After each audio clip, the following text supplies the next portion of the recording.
자, 우리 이제 학생들 이제 중간고사 보고 이제 후반부에는 좀 더 재미있는 내용들을 우리가 봐요. 우리가 실제 이제 각 자연 환경 또 뭐 물환경, 대기 이 각종 말이에요. 주어진 우리 대상을 가지고 거기에 관한 여러 가지 이제 정책들에 대한 사례 또 실제로 지금 우리나라 환경부에서 하고 있는 실무 내용들을 본다. 우리 첫 번째가 이제 바로 이 자연 환경에 대한 거예요. 이제 학생들 그 생태계에 대한 이야기들을 볼 거예요. 이 모든 강의는 똑같은 형식으로 되어 있어요. 바로 여기 첫 번째가 뭐냐? 자연 환경에서 대상으로 하고 있는 것은 뭐냐? 자연 환경에서 자연 환경에서 어떤 정책 대상으로 하고 있는 것은 뭐냐? 두 번째는 이제 앞에서 봤던 우리 법규예요. 학생들이 봤던 법규를 다시 한번 더 리마인드를 하고 다시 한번 우리가 보고 그 다음에 이제 세 번째는 자연환경 정책의 궁극적인 목표. 자연환경 정책은 무엇을 목표로 하느냐? 그것도 학생들이 뭐 쉽게 짐작할 수 있는 내용들이에요.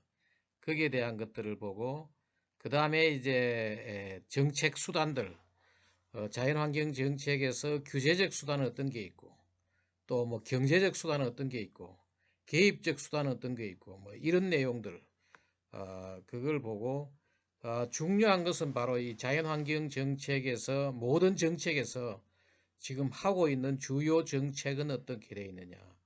학생들이 그 교과서에도 다 이런 식으로 구성이 되어 있으니까 교과서를 착실히 읽어서 그 보충하도록 해요. 주요 대상은 뭐냐? 뭐 잘 알겠지만 바로 우리 자연 생태계예요.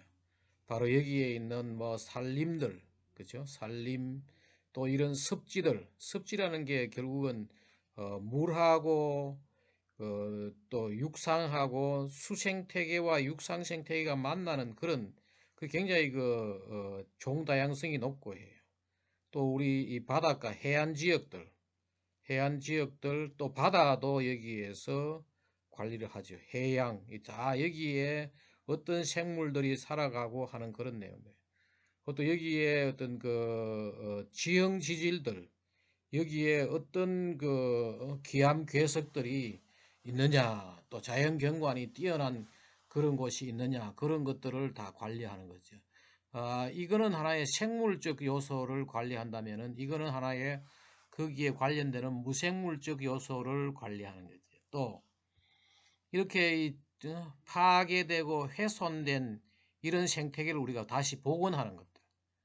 생태계 훼손이 어떻게 되어가 있고 그걸 다시 복원하는 것들을 훼손을 막고 복원을 하는 주로 이제 농경지라든지 도시 같은 곳이 대부분 다 이 훼손이 많이 되죠. 그런 지역에 복원할 수 있는 것은 복원하고 또 생물 다양성 문제 여러 가지 다양한 생물들이 사느냐 멸종하고 다양성은 다르죠. 다양성은 얼마나 여러 종류의 생물들이 사느냐 그게 다양성이고 멸종은 뭔가 하면은 멸종 위기종이 한 종이 사라지는 거지.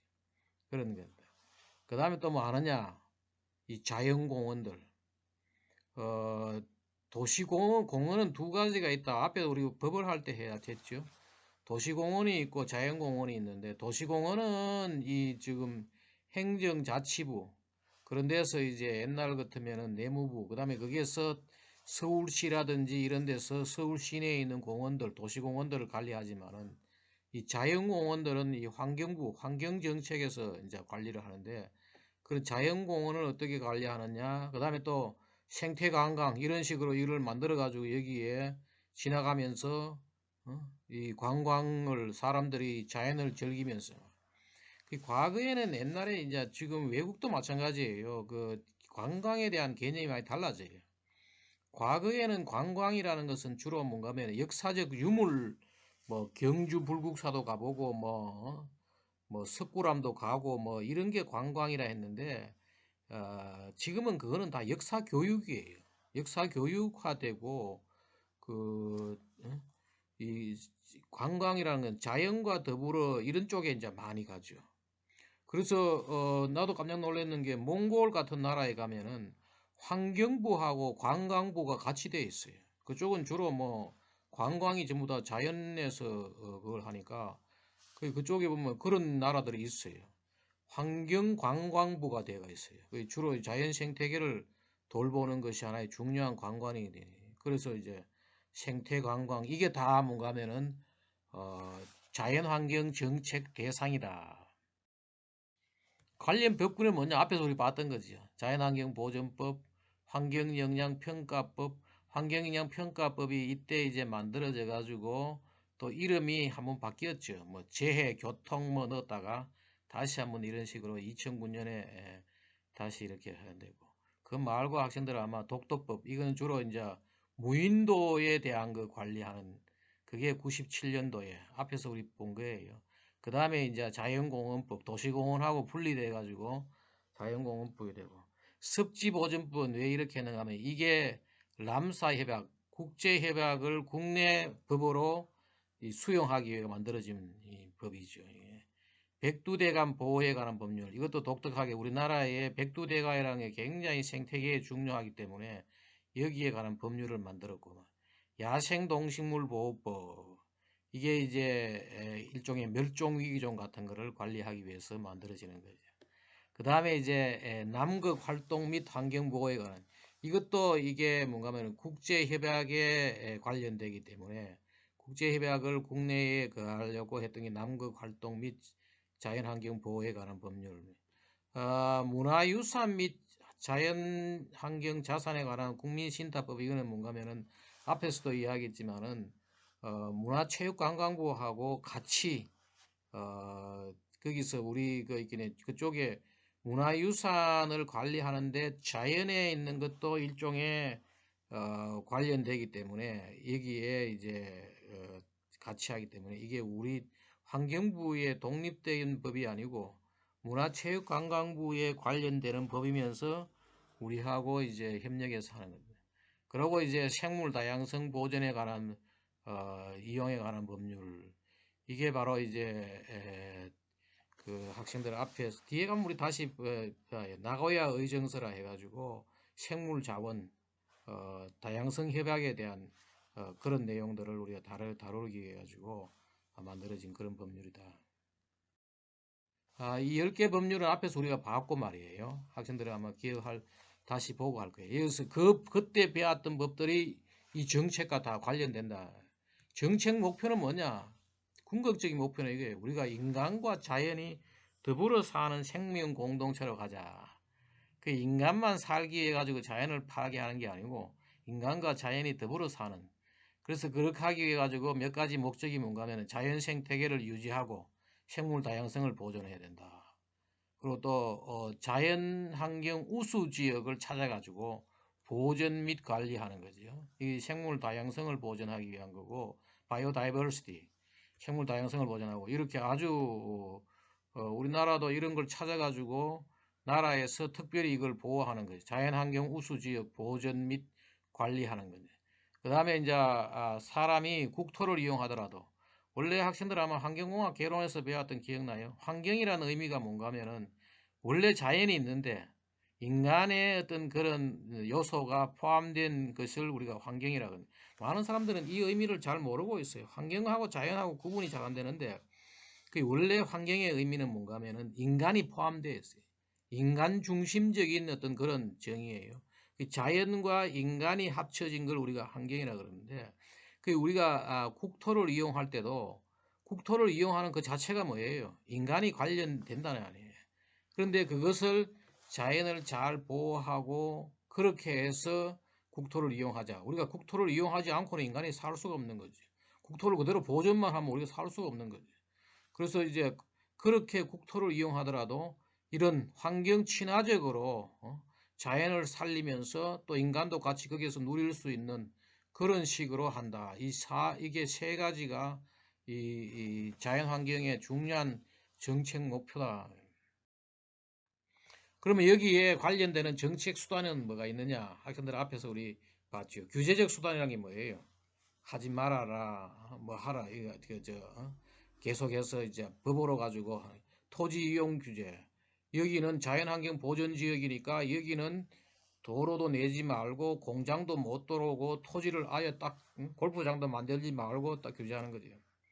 그 다음에 밀결의 규제. 이게 이제 멸종위기종 같은 것들은 그런 것들 뭐 뱀 같은 거 이런 것들 그런 것들을 우리가 밀렵이라는 것은 뭔가 하면 몰래 가서 잡는 걸 말하고 밀거래는 뭔가 그래 잡아가지고 사고 팔고 하는 거예요. 그건 못하게 하는 거예요. 나라에서 이거 걸리면은 학생들 거의 적을 해요. 엄청난 벌금을 내고 잘못하면 그 형무소에 가요. 함부로 밀렵 밀거래 규제 이 형법상의 문제.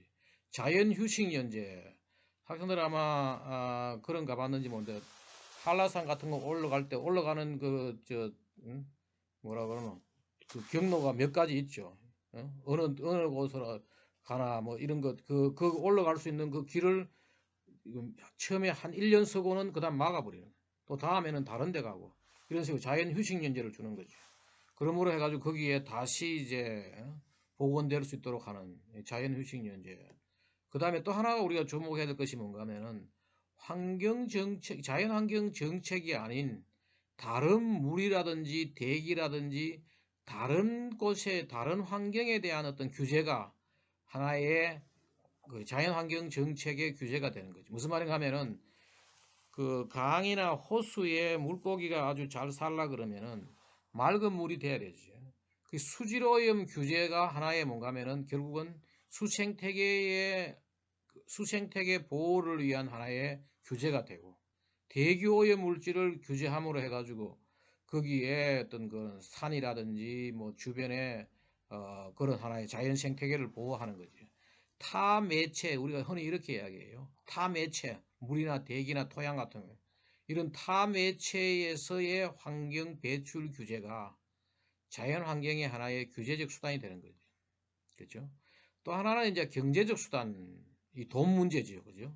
돈 문제에, 여기서 자연환경도 이런 게 있어요. 뒤에 다시 나오지만은 생태계 보전 협력금, 개발 부담금 뭐 이런 게 있는데 무슨 말인가 하면은 내가 어떤 지역에다가, 생태계가 아주 좋은 지역에다가 내가 뭔가, 거기 가서 개발을 하려고 그런다. 거기 가서 무슨 골프장도 만들 수가 있고 아주 좋은 지역은 골프장을 못 만들죠. 하지만은 어느 정도의 골프장을 자기가 만들려고 그런다. 그러면은 당신은 여기서 골프장 하는 대신에 생태계 보전 협력금을 내라. 개발 부담금을 내라. 그 돈을 내고 나중에 이걸 다시 자기가 다른 생태계 보전 활동을 하면은 일부 한 50%를 다시 돌려주기도 해요. 이건 뒤에 우리 다시 봐요. 이런 제도가 우리나라에 있어요. 바로 경제적 수단. 돈 내라는 거죠. 돈을 내고 또 이건 또 뭐가 이것도 돈으로 가지고 하는 건데 생태 우수 지역 인센티브다. 내가 살고 있는 산골에 우리나라 그런 곳이 좀 있어요. 그런 산골에 그 사람들은 뭔가 하면은 그 지역에 살지만은 그 지역이 아주 생태적으로 우수하기 때문에 마구잡이 개발하고 이러면은 안 되죠. 그래서 나라에서 말하는가 하면은 인센티브를 뭘 주는 거죠. 돈도 주고 뭐 하는 거죠. 한 대신에 뭔가 하면 그 사람들은 거기에서 그 생태계를 잘 관리하도록 하는 거예요. 그런 인센티브 제도, 이거는 뭔가 하면 돈을 주는 거고, 돈을 또 부담을 시키는 이런 것들. 이게 다 경제적 수단이에요. 근데 개입적 수단은 이게 많아요. 자연환경에서는 이게 개입적 수단이에요. 식목사업. 이게 식목사업은 옛날부터, 가장 오래 전부터 한 거예요. 옛날부터 우리 때도 산에 가서 나무 심고, 이게 나라가, 정부가 이 자연환경을 위해 가지고, 직접 일을 하는 거지. 식목사업 하는. 생태계 복원, 생태계 복원하는, 이게 파괴된 생태계를 복원하고, 또 멸종 위기종을, 다시 정식시켜가지고 거기에 새끼 치고 해가지고 갖다 내. 우리 반달곰 같은 거 이런 거 방사하고 뭐 이런 것들. 그 다음에 국립공원 조성, 무등산 국립공원 같은 이런 거 다 나라에서 직접 나서가지고 이제 국립공원 관리공단 같은 데서 공원을 일부러 조성하고 여기 조성함으로 해가지고 나라에서 그 생태계 보존 활동을 하는 거죠. 생물자원관들, 생물자원관 저기 있죠.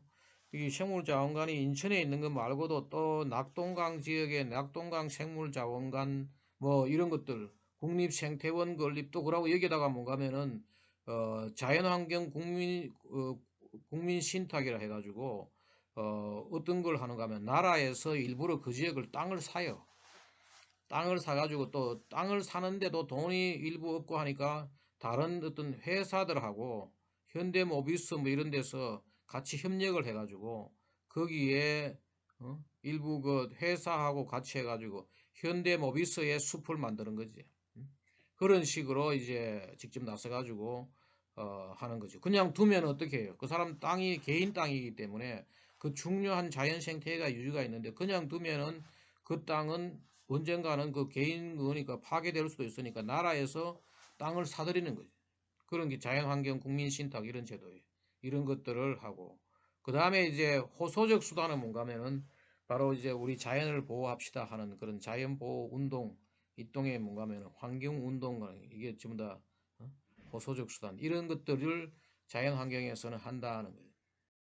자, 제일 중요한 거는 앞에는 이 네 가지는 조금 서론적인 것들이에요. 그리고 어, 앞에 우리 봤던 법도 다시 이제 되돌아보고 자연 환경에서는 이런 법이 있었구나 뭐 그걸 보고 그 다음에 이제 중요한 거는 바로 이 주요 정책들이 지금 현재 우리나라에서 하고 있는 정책은 크게 한 6가지로 나누어져 있어요. 6가지. 한반도 통합 생태계 네트워크, 자연보호 지역 지정 및 관리. 요거는 이제 자연보호 지역을 지정하고 이 지역이 참 우리가 자연을 보호해야 되겠다. 아주 중요한 지역이다. 그걸 찾아가지고 지정하고 이제 관리하는 나라에서 그 지역은 인간에 의한 파괴가 될 수 있으면 일어나지 않게. 근데 요거는 세 번째는 뭔가 하면 그걸 우리가 그렇지 않는 지역, 요거보다 등급이 좀 떨어지는 지역이 아주 중요한 지역이고, 등급이 좀 떨어지는 이런 지역을 이제 잘 이용하고, 또, 보존도 하지만은 주로 이 지역은 주로 이용하는 거예요. 그리고 또 요거는 뭐냐? 생물 자원들. 이건 주로 이제 생물 종들, 생물 자원 및 다양성 보존. 이게 이제 국립생물자원관 같은 데서 주로 하는 거죠. 그 다음에 요거는 뭔가 하면 자연 생태계 복원. 이거는 뭔가 파괴된 자연 생태계를 나라에서 직접 복원하는. 그리고 또 하나가 뭐냐? 사전 예방적 자연환경. 이게 뭔가 하면은 환경 영향 평가 같은 게 바로 이제 사전 예방적 자연환경 정책이에요. 크게 한 6가지로 나눠지는데 하나하나를 따로 이제 학생들 한번 보자. 이거지. 첫 번째가 뭐냐? 이 우리나라는 독특하게 세 가지 핵심 생태축이 있어요. 요걸 우리가 잘 구축해가지고 한반도 통합 생태 네트워크 구축한다. 이게 우리나라는 이게 보면은 크게 3대 핵심 생태축이 있어요. 하나는 뭐냐? 백두대간 자연 생태축이고 또 하나는 뭐냐면은 이 남북한 전쟁 이후에 비무장지대가 있죠. 여기에 자연 생태계가 잘 보존되어 있는 거지. 불행하게 이게 전쟁을 하고 남북이 나눠져 있지만은 이 지역은 자연 생태계는 굉장히 잘 보호가 되어 있는 거지. 그 비무장지대 자연 생태계 축, 백두대간 자연 생태 축, 그 다음에 이제 도서연안, 특히 이 서해하고 남해 지역이 뭐냐면은 섬이 많죠. 섬이 많고 자연 생태계가 아주 바닷가, 도서라는 게 섬을 말하는 거죠. 섬, 그 다음에 바다, 해, 연안 지역의 자연생. 우리나라는 이 세 개의 핵심 생태축으로 자연 생태가 잘 유지되가 있고, 그 사이에 뭔가 하면은 산도 있고, 이렇게 하천들 봐요. 하천이 거의 실핏줄처럼 읽혀 있죠. 하천, 그 다음에 뭐 바다, 도시, 농촌 등을 유기적으로 연결하면서 이루어져 있는 게 우리나라의 자연 생태계다.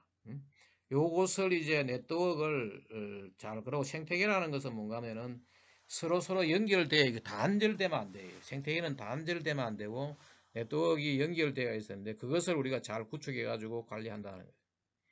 또 하나 우리 국토의 특징이 뭔가 하면은 이렇게 이야기해요. 세 개의 바다가 있다. 삼해, 동해, 서해, 남해. 삼다 강이 많고 강이 많죠. 여기 보면 산이 많고, 산이 많은 우리나라가 국토의 65% 70%가 산이죠.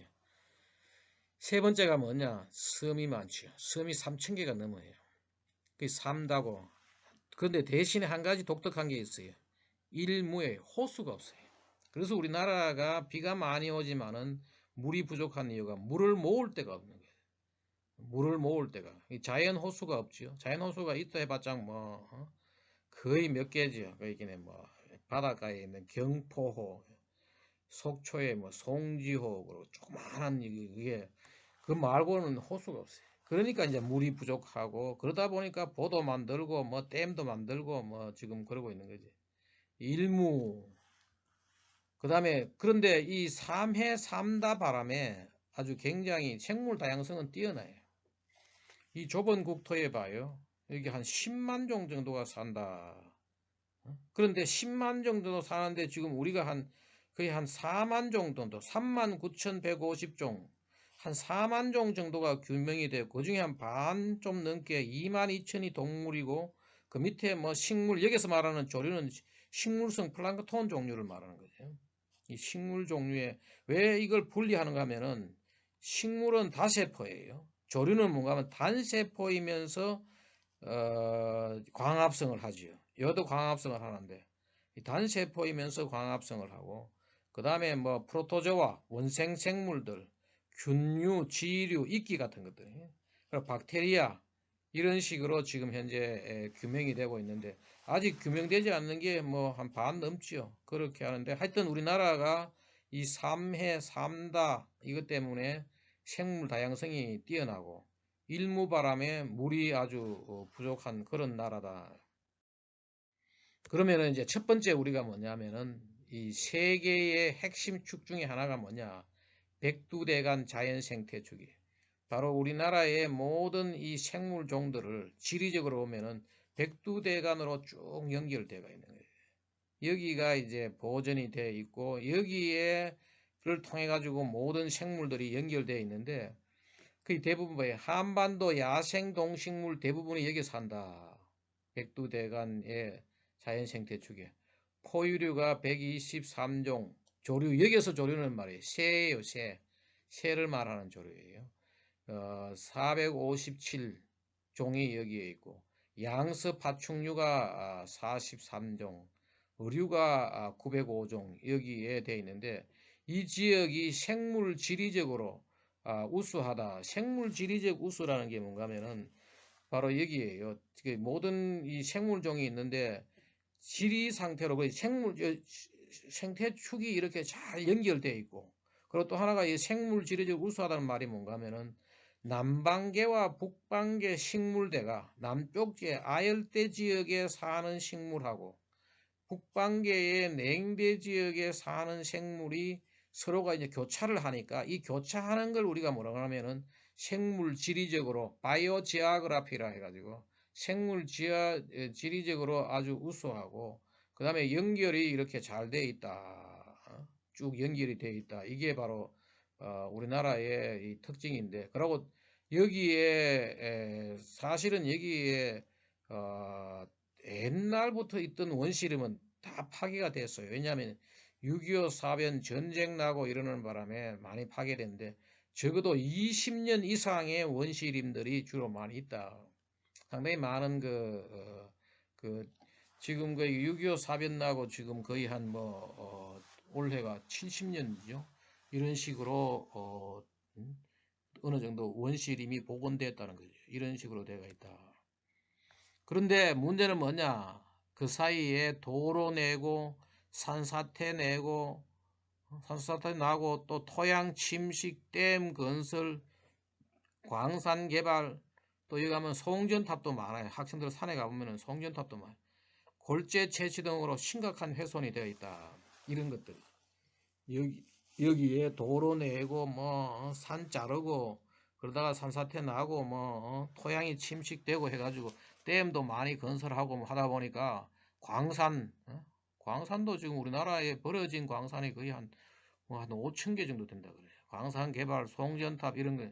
또 하나가 이제 보면은 이것도 놀라울 줄 알았는데 말이에요. 우리가 집 지을 때 주로 뭐로 짓느냐? 서울에 어마어마한 빌딩들이 올라가고 하는데 그 어디서 나오느냐? 하천에서는 한때 많이 끌어와서 썼어요. 근데 하천에 골재가 없으니까 많으냐? 산에 우리나라 지금 말이야. 집 지을 때 다 산깨가 어디서 나오느냐 하면은 터널 뚫을 때 학생들 아마 저 서울의 빌딩들 뭐 100미층 올라가는 빌딩들이 다 그 골재가 어디서 나오는 하면은 터널 뚫을 때 나오는 것들이 많아요. 터널 뚫을 때 이런 산림 골재가 되고 바다에서 일부 가져오긴 하지만은 이게 주예요. 그런데 이게 이제 주로 산을 깼다는 거 아니에요. 그래서 이렇게 나오는 거죠. 그 이런 거를 해가지고 백두대간의 일부가 훼손되고 있다 하는 거죠. 그게 지금 현재의 특징 중에 하나는. 그래서 우리가 뭐 하느냐 하면은 백두대간 보호지점. 지금까지는 이런 우리가 이제 이런 정책들을 세우기 전까지는 무관심하게 했는데 이제 이 나중에 이제 이걸 보호해야 되겠다 해가지고 백두대간의 보호 지역들을 지도를 만들어요. 백두대간 보호 지역을 지정을 하고 이 지역은 국방 군사 시설 등 불가피한 경우를 제외하고는 아주 엄격히 거기에 개발을 못하게 하는 거예요. 그리고 백두대간을 관통할 때는 관통도로는 터널형 이렇게 터널로 하든지 아니면은 생태통로 학생들 생태통로 봤어요. 가다가 고속도로 가다 보면은 위에는 동물이 지나갑니다 하면서 생태통로를 만들어 주잖아요. 그 과거에는 이제 그런 걸 안 했죠. 근데 지금은 생태통로를 다 만들어 주죠. 그걸 반드시 해야지 그걸 할 수 있도록 의무화하는 거예요. 생태통로를 의무화하고 또 훼손된 데를 뭔가 하면은 이런 백두대간도 봐요. 지금 과거에 여기 훼손된 데가 많죠. 여기 보면은 그 훼손된 백두구간 뭐 추풍령 뭐 쭉쭉 해가지고 덕유산 이런 데 보면은 도로 한다고 도로 한다고 이런 걸 다 파괴했는데 이걸 나라에서 이제 복원을 하는 다시. 그리고 백두대간에 또 생태 등급도도 나눠요. 특히 5등급 이런 데는 이게 저 안 좋지요. 등급이 안 좋죠. 1등급 같은 건 잘 보존됐다는 거고 2, 3, 4 이런 등급화 나눠 가지고 이 등급이 떨어진 데는 다시 이 복원 사업을 하는 그런 것들을 지금 우리가 정책을 하는 거죠. 지금 그 환경부 내에서 여기도 예산을 많이 투자해 가지고 하는 거죠. 두 번째가 이제 비무장지대예요. 비무장지대 바로 여기에. 비무장지대 자연생태축 보전 67종의 멸종위기종을 포함한 2716종의 야생동물이 여기에 산다. 이상한데 그래서 여기에 유네스코 생물권 보존지역 유네스코 생물권 보존지역을 해가지고 유네스코에 등록되면은 일부 여러 가지 그런 또 세계적으로 관심도 받을 뿐만 아니고 여러 가지 혜택도 있고 하니까 여기에다가 이걸 하고 세 번째가 바로 뭐냐 이 지역을 이제 그거 하는 거죠. 그 다음에 도서연안 자연생태축 보존 바로 이 바닷가에 여기 바닷가에 도서 섬 사구는 모래로 가지고 있는 모래 언덕을 말하는 거죠.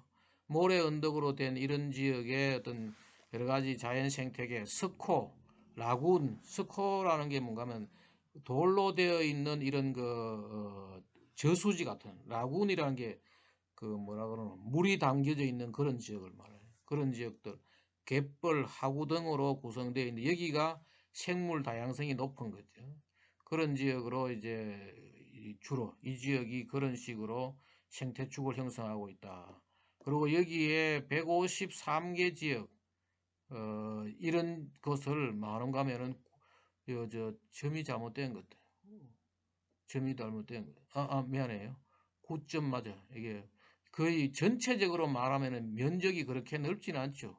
9.958 평방킬로미터 정도가 되는데 이 지역을 특정 도서를 나라에서 지정 관리하는 요 섬, 요런 섬, 그 153개의 작은 이런 주로 무인도 같은 것 이런 데를 지정을 해가지고 여기에 아주 중요한 생태계들, 생물들이 살고 있으니까 관리하는 거죠. 그 다음에 또 이거 말고 이쪽에 낙동강 하구 쪽에 이제 이런 습지들 이런 거 찾아가지고 도서 연안의 이제 자연 생태계. 그래서 우리가 백두대간 비무장지대 도서연 안에서의 일어나고 있는 자연 생태축을 보존한다.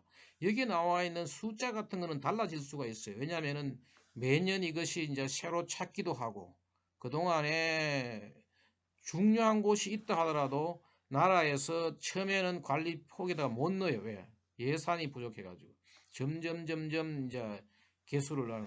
국립공원도 그래요. 국립공원도 이게 국립공원이 처음에는 뭐 열 몇 개 있다가 지금은 20 몇 개가 됐죠. 그 처음에보다도 점점 예산이 생기고 하니까 넓혀 나가는 거죠. 이제 그런 것들. 그럼 두 번째가 뭐냐? 자연보호지역을 지정 관리한다. 다시 말해가지고 생태계가 우수한 그런 지역들 찾아가지고 이것을 자연 생태계가 우수하고 생물 다양성이 풍부한 그런 지역을 특별 관리를 하는데, 첫 번째 하나가 뭔가 하면은 생태경관 보전지역이라 해가지고, 생태경관 보전지역은 이걸 뭔가 하면 국가도 하고 시나 도도 해요. 요거는 서울시에서 생태경관 보전지역을 따로따로 이렇게 한 거죠. 서울도 어느 지역에 생태경관 보호 그게 있는데, 여기 보면은 진관내동, 뭐 창덕군 후원, 불암산 36대 이런 지역을 찾아가지고 봐요. 방이동, 둔촌동 이런 데도 있고, 헌인릉 뭐 이런데 그 기존 지역에 또 신규로 또 추가도 하고 말이에요. 북한산 백사실려 가면은 도롱뇽도 많고 하죠. 이런데 계곡에 찾아가지고 가는데, 여기가 이제 국가도 하고 시도도 하고 말이에요. 봐요. 여기는 군에서도 일부에 보면은 생태인간 보호 지역을 찾아가지고, 여기 보면은 비무장지대 안에서도 비무장지대 안에서도 생태경관 보전 지역을 따로 이렇게 하고, 또 일부는 뭔가 뒤에 나오지만은 습지 보호 지역, 습지도 따로 하는데, 요 앞에서 보면은 하여튼 생태경관 보전 지역은 뭔가 하면은 가장 이 생태계로 중요한 지역들이, 특히 뭐냐, 생태 자연도 1등급, 아주 자연 원시림이 잘 보장되고 봐요. 원시성 유지 자연, 바로 이런 지역이에요.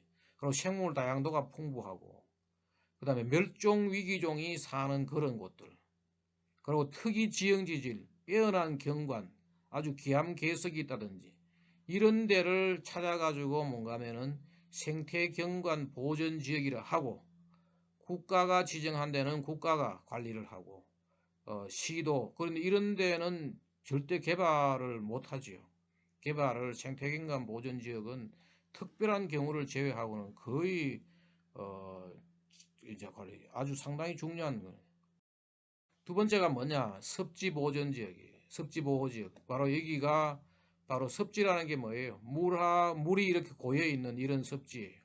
여기다가 원시성 유지 습지, 뭐 생물 다양성이 풍부하고, 그리고 희귀종이나 멸종위기종 서식 또는 도래, 서식하는 그 사는 거고, 도래라는 것은 철새들이 왔다 갔다 하는 거죠. 그리고 특이 경관 지형지질 이런 걸로 되어 있는 이런 지역들을 습지보호지역이라 하는데, 습지는 크게 두 가지가 있어요. 하나는 뭔가 하면 내륙 습지고, 또 하나는 연안 습지가 있어요. 실제로 이게 이 둘 다를 환경부에서 관리를 해야 되는데, 우리나라는 해양수산부가 생기면서 이 바다에 관련되는 것은 해양수산부가 따로 해요. 다시 말해가지고 연안섭지는 뭔가 하면 학생 갯벌을 말하는 거예요. 갯벌. 연안섭지는 갯벌을, 바닷물이 들어왔다가 나갔다 하는 거죠. 이 갯벌 지역을 주로 말하는 거고, 내륙은 뭔가 하면 여기에 이제 이런 산 위에도 말이에요. 학생들 한번 들어봤는데 우포늪이라든지 이게 물이 고여 있는 그런 지역이에요. 대암산 용늪, 이거는 산꼭대기에 있어요. 나도 여기 가봤는데 산꼭대기에 이 물이 고여 있다고요. 물이 고여 있고, 또 뭐 그 저런 것도 있죠. 학생들 그걸 아는지 모르겠네. 그 경부 고속철도 터널을 낼 때 거기에 그 산에 그 도롱뇽 죽는다 하는 게 뭔가 하면은 산꼭대기에 습지가 있는 거죠. 그 터널을 내면은 그 습지에 물이 빠져나가기 때문에 도롱뇽이 죽는다 해가, 근데 우리가 모르는 이런 식으로 곳곳에 이 지역에 이 습지가 있어요. 그 이 습지를 보호하고 관리하기 위해서 국립습지센터라는 걸 만들었어요. 바로 여기에 보면은 우리나라도 우리 제법 이 습지가 내륙 습지가 있는 거죠. 이 내륙 습지는 뭐냐? 민물이에요. 여기는 연안 습지는 바닷물이죠. 이런 식으로 되어 있는 거예요. 이런 것들을 가는데 여기에 지금 현재 환경부가 내륙 습지를 18곳, 저기에 해양수산부가 바닷가에 있는 이거 하는데 그 중에서도 특히 중요한 거를 말하냐? 람사 협약에 등록해가지고 봐요. 우리나라의 국제기구 이 람사 협약에다가 이 등록된 거예요. 람사에 이 등록해가지고 그러므로 해가지고 여러 가지 이제 저것도 해요. 특별히 이제 국제적으로 주목도 받고 특제적으로 이제 가는데 이 국제기구에 등록한 거는 그 중에서도 더 중요한 거예요. 더 중요하게 관리를 한다는 거예요. 그래서 아까 이야기했지만은 내가 국립환경과학 원장 할 때 국립습지센터를 만들었어요. 내셔널 웨트랜드 센터라 해가지고 이게 뭔가면은 경남 창녕에 가면은 그 우포늪이 있어요. 그 우포늪 옆에 과거에는 여기가 학교였는데 이걸 다 학교는 철수하고 새로 여기에 건물을 잘 지었어요. 여기 아주 제가 여기다가 국립습지센터가 여기 들어가지고 있어요. 여기서 다 여기 어떤 종의 생물들이 살고 뭐 이런 것들을 하는 거예요. 그런 식으로 관리를 한다. 또 하나가 뭐냐? 특정 도서. 그 중에 섬 중에서도 말이에요. 섬이 뭐 엄청나게 많은데 그 중에서 화산, 기생화산, 과거에 거기에 화산이 폭발해가지고 만들어졌는 기생화산은 뭔가 하면은 그 화산으로 가지고 만들어진 중에 옆에 조그만하게 나온 뭐 이런 것들이 기생했다. 페라시틱, 기생되는 거, 우리 기생충 할 때 그 기생이, 기생화산, 계곡등 자연경관이 뛰어난 도서들, 섬들 말이에요. 그리고 거기에 자연자원이라든지 화석이라든지 희귀종, 멸종 위기종이 사는 그러한 섬들, 그런 것들을 160곳을 지적해가지고, 거기에 들어가 있는 게 뭔가 하면은 바로, 독도, 남해, 세존도 같은 이런 것들이 160개를 지적해가지고 여기 지금 다 지적해가지고 이런 식으로 되어 있는 거를 지적해가지고 환경부에서 특별히 이 관리를 하는 거죠. 실제로 보면은 내가 이 자료가 있어가지고 학생들과 했는데 우리나라 섬이 몇 개냐? 3,358개예요. 그 중에서 사람이 사는 유인도가 몇 개냐 하면은 482개고 사람이 살지 않는 이거예요.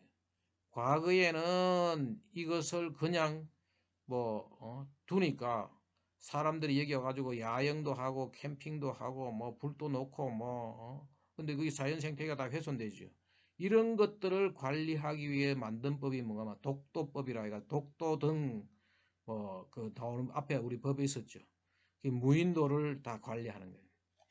여기에 특히 이 섬에는 생물종도 다양할 뿐만 아니고 섬에 사는 생물들이 굉장히 쉽게 멸종이 될 수가 있어요. 관리가 필요한 거지. 종수도 많지 않고 개체수도 많지 않고 그래서 이거를 특별히 관리를 하는 거예요.